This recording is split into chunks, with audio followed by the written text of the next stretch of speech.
Dirty little secret. Sometimes it is not all relationship bulletins, declarations to the world about you and me, or announcements across the fabric of social media about our perfect love. Sometimes you are the dirty little secret.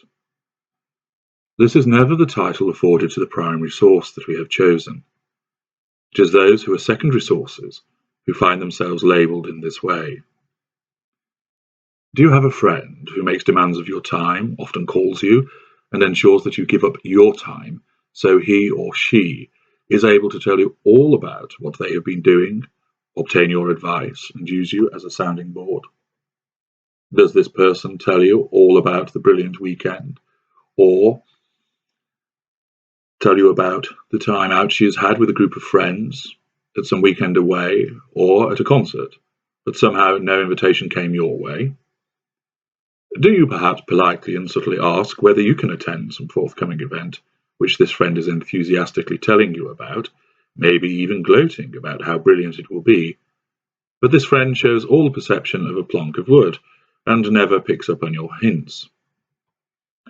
Even if they do, or perhaps if you are more forceful as you ask whether you can attend, or you point out how you never get invited along, are you met with such comments as, "Yes, I know you would have loved to have come, but I didn't organise it, John did, and it is his fault, he didn't ask you. I didn't think it was your kind of thing."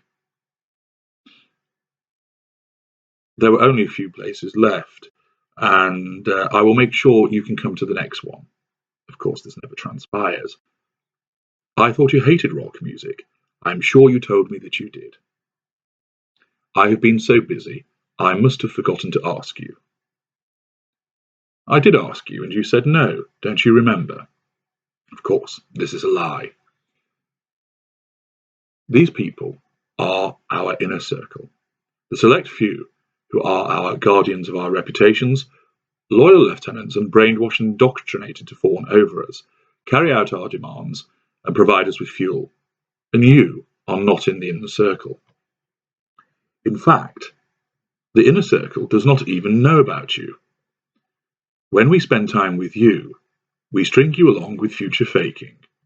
We allow you to bask in our greatness, and at first it feels good to have such an interesting, charismatic, and seemingly attentive friend. You may attract the label of friend, and you sit in the outer circle, but you are a dirty, secret secondary source.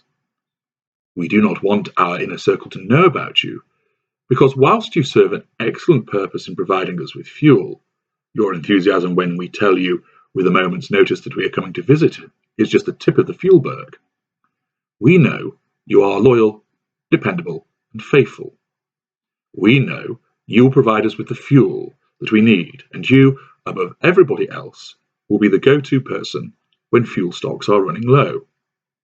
Whether it is a 3 a.m. call or an appearance on a wet and windy Monday evening in winter, you will always welcome us in, always take the call, and you always oblige. We do make you feel special, trotting out the easy-to-mouth platitudes about how much we like being with you, how we enjoy your company, how it is good to know that we can depend on you. But this is just to keep you sweet and functioning. The reality is, we do not want other people knowing about you, because you do not fit with our idea of how our life looks. You might not be as good looking as we would prefer. You might not shine in a group, or you are apt to say unusual things, which we feel would make us look less impressive in front of our all-important facade. No, you are kept in the background, used but rarely abused, because you are the long-serving indentured servant of the narcissist, the loyal hound that sits in the corner of the kitchen, always ready to wag your tail for us, but too old and unappealing to be paraded at the show.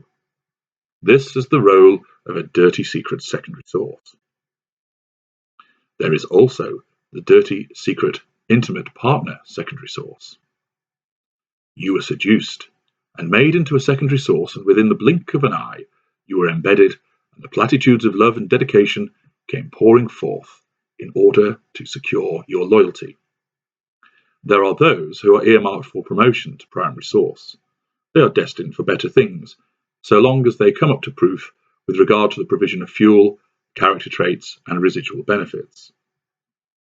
Those who are on the fast track to being installed as the primary source can expect to meet our children, meet our families and our friends, be paraded, and attend certain events with us, all at the humiliating cost to the currently devalued primary source, who is on their way out.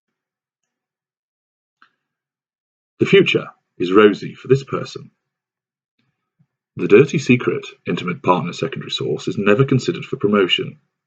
Words may be whispered to that effect, but they are just false promises, more future faking, and the crumbs of comfort which are scattered to stop you foraging elsewhere. When we allocate you the role of dirty secret, next to nobody knows about you. Whereas the intimate partner secondary source who is in waiting for the top role may find themselves being picked up and put down with intervals of silence in between the weekend hookups as we test that person to gauge their suitability for promotion, it is a different story for the dirty secret. The dirty secret actually may see quite a lot of us. In the backs of cars, in the seedy motel rooms, in the back of the warehouse, the disabled toilet, the alley behind the house, and such like. You are never to be seen by our family, our friends, or even our colleagues. You remain hidden because your presence will offend our facade. We are the dedicated family man, and thus we cannot be seen hanging out the back of you down some leafy lane at dusk.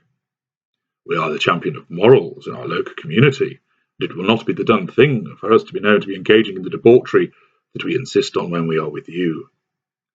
Primary source may well be devalued, but we do not want them to be sullied by the knowledge of the filthy haul that we have twice a week. You are a pit stop for a delicious injection of fuel. That snatched 2 drinks in an out-of-town bar where you had to sit and wait for 2 hours before we showed up, you are a dirty secret.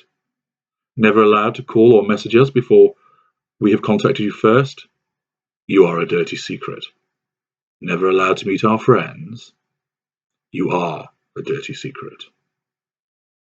We wish to portray an image, and you do not fit in with that image, but you are such a potent bundle of fuel, dedicated and desperate even, always hanging on for that stolen hour in bed together, occasional afternoon when we pretend to those at work that we have a meeting in the next state or county. You live for those moments, because in that instant we make you feel wonderful, we focus on you, give you the best sex, the excitement, and the promises. Oh, the promises of what could be yours. This future faking is born out of being torn between not wanting to lose a good source of fuel and the potential that an intimate partner secondary source has to perhaps become a primary source at some juncture. We do not want to lose that, thus we keep the intimate partner secondary source hanging on, as I have described in the recording, What Am I to Him? It is a different setup for the dirty secret. You were not selected for potential promotion. You were selected because you are dependable, a reliable turbo boost of fuel. When we demand it, you always provide it. Why would we ever let that go? We would not. Like the friend I have described earlier, who is a non-intimate, dirty little secret, you are the same, but with you comes the intimacy. You are the recipient of our oft-spewed sugary charms, and in receipt of our desire to use you for sex and the provision of fuel. We rarely take you anywhere for fear of detection, and our engagements are covert, hurried, and secretive. Yet this adds to our charm, our mystery, and you find it as addictive as we do. It is only when we are going and you wonder what we are doing and who with, that you are left to rue the emptiness and the loneliness. You want to provide us with what you think we need to allow your goodness to shine for us, but we will never let you do so, not outside of those hotel walls where we meet every Thursday evening. Unfortunately for you, you do not fit in with the image we wish to convey to the world. You do not fit with what we wish to show. If we ever saw you, by chance, when we are out with our facade, be that family, friends, or colleagues, we would ignore you and pretend we did not know you. Of course, later that day, we would lay on the charm to excuse our behaviour, because we do not want to let you go either.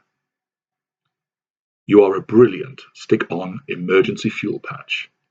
You provide fuel, and you remain hanging on, waiting for the day that you will hopefully emerge blinking into the light of the golden period for the primary source.